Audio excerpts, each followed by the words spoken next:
So yun na nga, yun na nga, yun na nga, yun na nga, Kuya Dudes, nagbabalik na naman tayo sa ating vlog. So go tayo ng plaki. So plaki ito para sa Miss Gay. So simpleng plaki. simpleng plaki lang. So ito na, susukatan ko na yun ng phototop sa mga lagay na yan, sa mga oras na yan. So voice over muna tayo. Try tayo mag voice over. So na-miss ko kayong lahat. Kumusta mga kaibigan? So ngayon lang tayo makapag-vlog. So yan na, ano natin, lagyan natin ng phototop yan. So ganyan lang technique ko pag lalagay ng phototop. Oh, ano ba sige dudes? So yan na, cold laminator yan, yung malaki. So bilhin na kayo yan guys, napaka useful niyan sa ating mga printing business. So pwede naman hulugan sa Shopee, Lazada. Kinuha ko lang kasi alam mo naman, naghirap tayo. Hulugan lang. So, yan, ganoon lang kasimple, makakagawa ka na ng malinis na phototop at mabilis. Kasi kung sa machine, medyo mabagal kasi kung sa machine.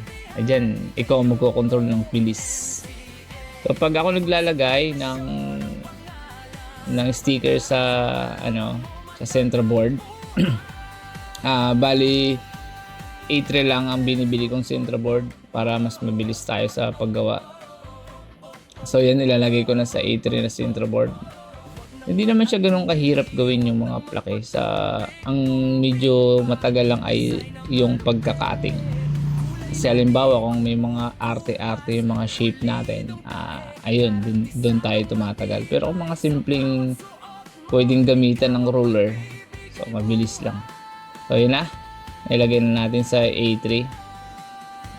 Cut out na tayo, konting fast forward para kasi matagal tayo sa matagal yung cutting. So gumagamit na tayo ng yung maliit lang, matulis na cutter. Tapos yung transparent na acrylic, yan binili ko sa online. Masarap kasi gamitin yung nakikita ko yung likod eh. Pag roller kasi hindi ko nakikita eh. Parang siguro pasanayan na lang. So yan na. Cutting mga insan. Cutting kayo dudes. So yung ganon, kasimple lang, tapos na yun. So cutting natin yung iba.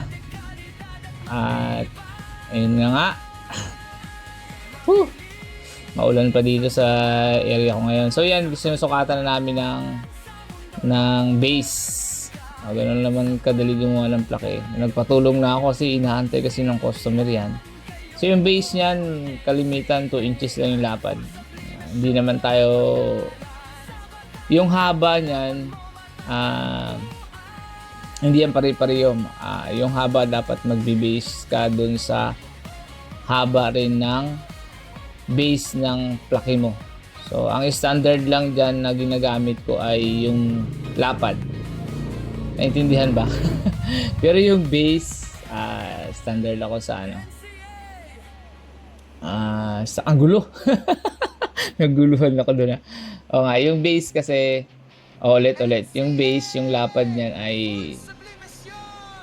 as is ako. Yung haba lang nag-iiba-iba kasi nag-iiba-iba yung plake, nag-iba-iba.